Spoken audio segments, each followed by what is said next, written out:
BJP के 400 पार वाले नारे पर कांग्रेस का वार। जयराम रमेश बोले संविधान बदलने और आरक्षण खत्म करने के लिए बीजेपी कर रही है 400 पार की मांग।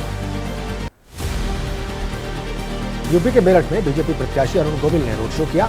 रामायण में लक्ष्मण और सीता का किरदार निभाने वाले सुनील लहरी और दीपिका इसमें शामिल। यूपी की कन्नौज सीट से चुनाव नहीं लड़ेंगे अखिलेश। लालू प्रसाद यादव के दामाद तेज प्रताप यादव बने समाजवादी पार्टी के उम्मीदवार। इस सीट से अखिलेश के लड़ने की चर्चा है। यूपी के सीएम योगी आदित्यनाथ का दावा, कहा पहले चरण की सभी 8 सीटों पर एनडीए की जीत होगी, विपक्षी दलों का खाता भी नहीं खुलेगा। महाराष्ट्र में लोकसभा चुनाव के लिए अजित पवार के एनसीपी ने जारी किया घोषणा पत्र। जाति आधारित जनगणना की मांग के समर्थन का वादा। कर्नाटक के शिवमोगा से चुनाव लड़ रहे बीजेपी के बागी नेता और पूर्व डिप्टी सीएम केएस ईश्वरप्पा पर बीजेपी का एक्शन। बीजेपी ने 6 साल के लिए पार्टी से निष्कासित किया। शिरोमणि अकाली दल ने चुनाव के लिए जारी की प्रत्याशियों की दूसरी लिस्ट। पार्टी ने 6 सीटों पर उम्मीदवारों के नामों का ऐलान किया। चौथी बार बठिंडा से चुनाव लड़ेंगी हरसिमरत कौर। अकाली दल ने जालंधर से महेंद्र सिंह केपी, लुधियाना से रणजीत सिंह ढिल्लों, होशियारपुर से सोहन सिंह ठंडल, फिरोजपुर लोकसभा से नरदेव सिंह और चंडीगढ़ से हरदेव सैनी को टिकट दिया। कांग्रेस ने बिहार के लिए भी 5 उम्मीदवारों के नामों का ऐलान किया। महराजगंज से अखिलेश प्रसाद सिंह के बेटे आकाश सिंह और मुजफ्फरपुर से बीजेपी से आए अजय निषाद को टिकट दिया। एबीपी न्यूज पर बोले आगरा लोकसभा सीट से बीजेपी प्रत्याशी एसपी सिंह बघेल, इस बार बहुत बड़े अंतर से होगी उनकी जीत। कहा पीएम मोदी और केंद्र सरकार की योजनाओं के नाम पर बीजेपी के पक्ष में वोट करेंगे लोग। गृह मंत्री अमित शाह और जेपी नड्डा की बैठक। दिल्ली में नड्डा के आवास पर देर रात तक मीटिंग हुई। लोकसभा चुनाव के बचे हुए 6 चरणों के मतदान को लेकर मंथन हुआ। चुनावी हलचल के बाद राजनीति से जुड़ी कुछ और अहम खबरों का रुख करते हैं।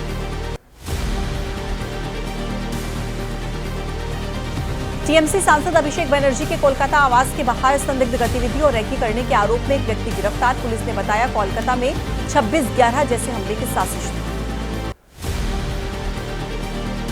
बीजेपी प्रदेश अध्यक्ष सुकांत मजूमदार का विवादित बयान। कहा सेंट्रल फोर्स अधिकारियों से कहूंगा कि लाठी में तेल लगाकर रखिए, टीएमसी के बदमाशों को छक्का लगाकर भेजिए बाउंड्री पार। दिल्ली के गाजीपुर में कूड़े के पहाड़ पर आग लगने से बढ़ी सियासी तपिश। आग पर काबू पाने के बाद राजनीतिक आरोप प्रत्यारोप का दौर शुरू। आग से निकलने वाली जहरीली गैस ने बढ़ाई परेशानी। दिल्ली के गाजीपुर में कूड़े के पहाड़ पर आग की घटना को लेकर पर्यावरण मंत्री गोपाल राय का एक्शन। वन एवं पर्यावरण विभाग के सचिव को चिट्ठी लिखकर 48 घंटे में मांगी रिपोर्ट। दिल्ली में गृह मंत्री अमित शाह के आवास पर रात्रि भोज का आयोजन। पद्म पुरस्कार से सम्मानित लोगों के लिए रखा गया रात्रि भोज। डिनर पार्टी में शामिल हुई पद्म पुरस्कार से सम्मानित हस्ती। पूर्व उपराष्ट्रपति वेंकैया नायडू, सुलभ इंटरनेशनल के संस्थापक बिंदेश्वर पाठक और प्रसिद्ध भरतनाट्यम डांसर पद्म सुब्रमण्यम पद्म भूषण से सम्मानित। राष्ट्रपति द्रौपदी मुर्मू ने पुरस्कार दिया। अभिनेता मिथुन चक्रवर्ती, गायिका उषा उथुप, यूपी के पूर्व राज्यपाल राम नाईक और उद्योगपति सीताराम जिंदल को पद्म भूषण से सम्मानित किया गया। राष्ट्रपति भवन में भव्य समारोह का आयोजन। डिनर पार्टी को लेकर गृह मंत्री अमित शाह का एक्स पर पोस्ट। लिखा, रात्रि भोज के दौरान हुई पिछले 10 साल में देश की बेहतरी के लिए किए गए बदलाव पर चर्चा। पद्म पुरस्कार से सम्मानित लोगों के साथ चर्चा हुई। हरियाणा के पूर्व मुख्यमंत्री मनोहर लाल खट्टर ने कहा कि पूर्व डिप्टी सीएम दुष्यंत चौटाला दोषी हुए तो बख्शेंगे नहीं, जो भी दोषी होगा उस पर होगी कार्रवाई। सीएम नायब सैनी ने जांच की बात कही। और अब कोर्ट के फैसले से जुड़ी उन खबरों का रुख करते हैं जिस पर पूरे देश की निगाहें हैं। दिल्ली शराब नीति से जुड़े मनी लॉन्ड्रिंग केस में गिरफ्तार दिल्ली के मुख्यमंत्री अरविंद केजरीवाल की आज राउज एवेन्यू कोर्ट में पेशी। वीडियो कॉन्फ्रेंसिंग के जरिए होंगी पेश। झारखंड के पूर्व सीएम हेमंत सोरेन की जमानत याचिका पर पीएमएलए कोर्ट में आज सुनवाई होगी। 8.5 एकड़ जमीन के गलत तरीके से दाखिल खारिज कराने और मनी लॉन्ड्रिंग मामले में हुई थी गिरफ्तारी। दिल्ली शराब नीति से जुड़े मनी लॉन्ड्रिंग केस में बीआरएस नेता के कविता और चरणप्रीत चन्नी की राउज एवेन्यू कोर्ट में पेशी आज वीडियो कॉन्फ्रेंसिंग के जरिए होगी पेशी। दिल्ली शराब घोटाला मामले में आरोपी बीआरएस नेता के कविता की जमानत अर्जी को लेकर सीबीआई की दलीलें पूरी। राउज एवेन्यू कोर्ट ने फैसला सुरक्षित रखा। अब 2 मई को कोर्ट सुनाएगा फैसला। सुल्तानपुर एमपी एमएलए कोर्ट में मानहानि केस में अब 2 मई को राहुल गांधी की पेशी। अमित शाह के खिलाफ अभद्र टिप्पणी करने पर दर्ज हुआ था मानहानि मामला। इस मामले में जमानत पर चल रहे हैं राहुल गांधी। मथुरा की श्री कृष्ण जन्मभूमि और शाही ईदगाह मस्जिद विवाद पर कल हुई सुनवाई में हिंदू पक्ष ने इलाहाबाद हाईकोर्ट में रखी अपनी दलीलें। अब 30 अप्रैल को सुबह 11:30 बजे फिर से सुनवाई।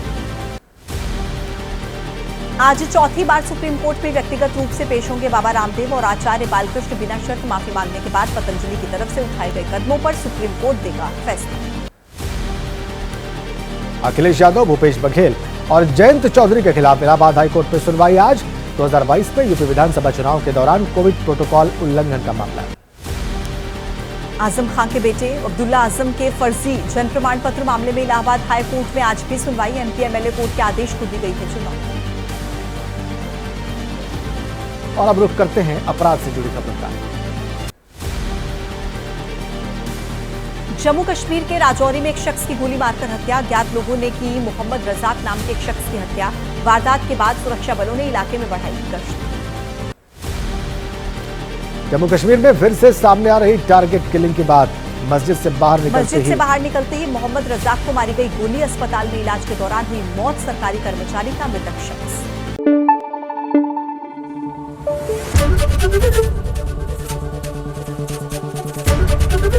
एबीपी न्यूज आपको रखे आगे।